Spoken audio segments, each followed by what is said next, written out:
Israel is claiming responsibility for airstrikes in Qatar, targeting top Hamas leaders in Doha. At noon today, I convened the heads of Israel's security organizations and authorized a surgical precision strike on the terrorist chiefs of Hamas. In the heart of the Persian Gulf, where the shimmering skyline of Doha once stood as a beacon of wealth, power, and modernity, the world was suddenly jolted awake by an event no one believed possible: Israel launching a direct military assault on Qatar's capital. It began not with warning, not with the usual escalation that characterizes Middle Eastern conflicts, but with the sudden roar of jet engines tearing across the skies in the early hours of dawn, followed by thunderous explosions that ripped through the city's infrastructure, shattering glass towers, crippling communications, and plunging the tiny but immensely wealthy nation into chaos. To the outside observer, Israel's decision appeared almost unthinkable, yet behind it lay years of hidden tensions, secret accusations of Qatar's covert support for groups hostile to Israel, its financing of factions across the region, and its refusal to fall in line with the shifting geopolitical order of the Gulf.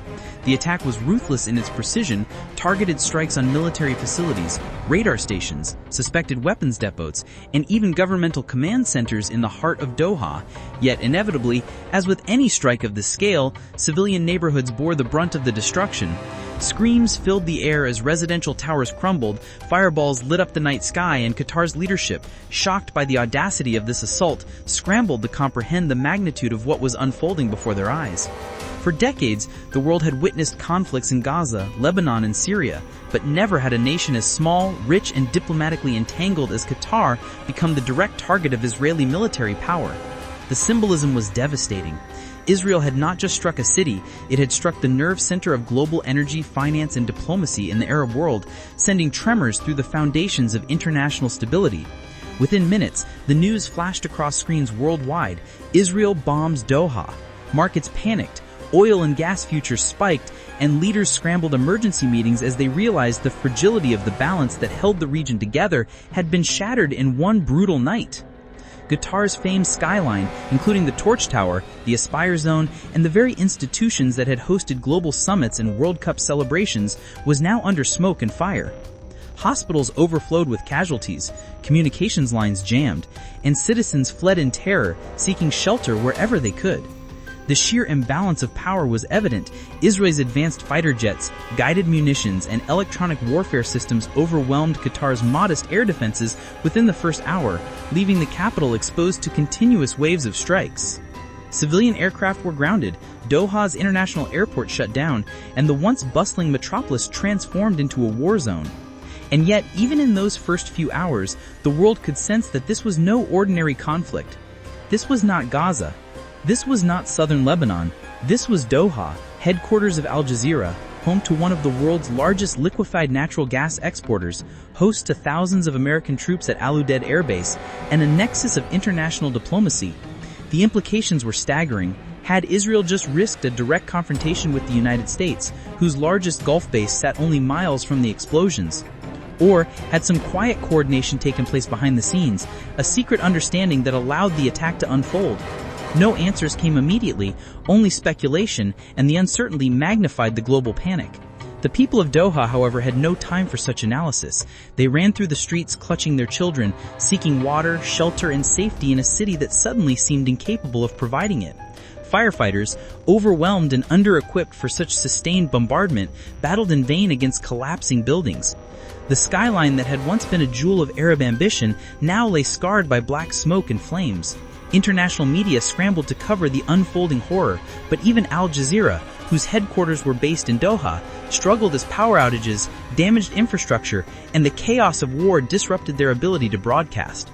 Still, shaky live feeds, uploaded by citizens with smartphones, began to circulate online, flooding social media with images of fireballs rising above the corniche, of glass shards littering the ground, of injured civilians being carried on makeshift stretchers. The world watched in shock and disbelief, unsure whether this was the beginning of a brief punitive strike or the opening act of a much larger regional war. The Qatari government, stunned but not paralyzed, quickly declared a state of emergency, activating whatever defense resources it could muster. Yet in reality, Qatar's military capacity paled in comparison to Israel's technological superiority.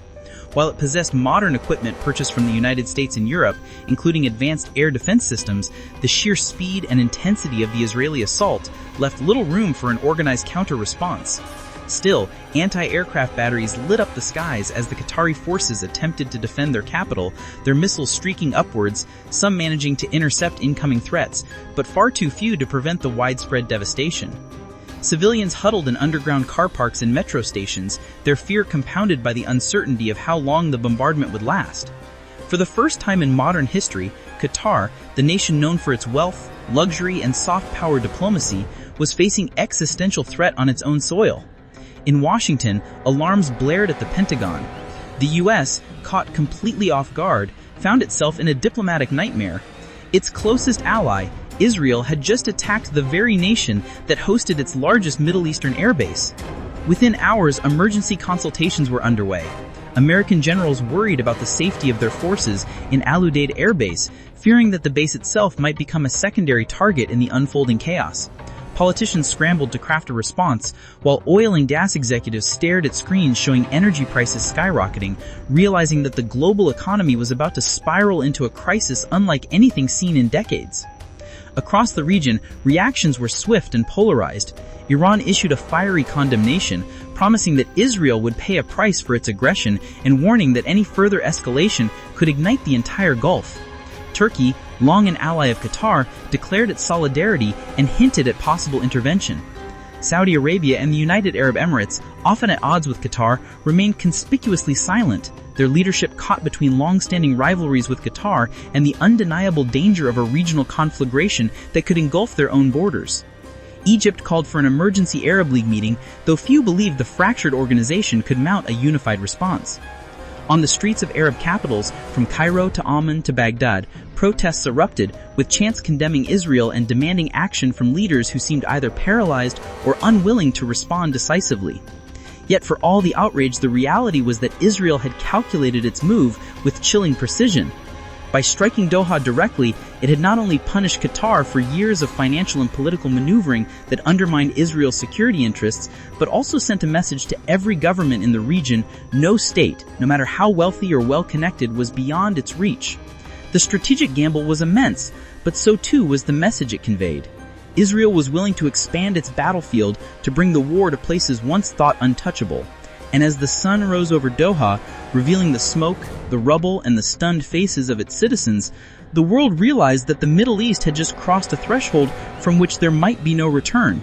As the days dragged into weeks, the relentless assault on Doha became more than a localized conflict. It transformed into a regional crisis, with consequences spiraling far beyond the Persian Gulf.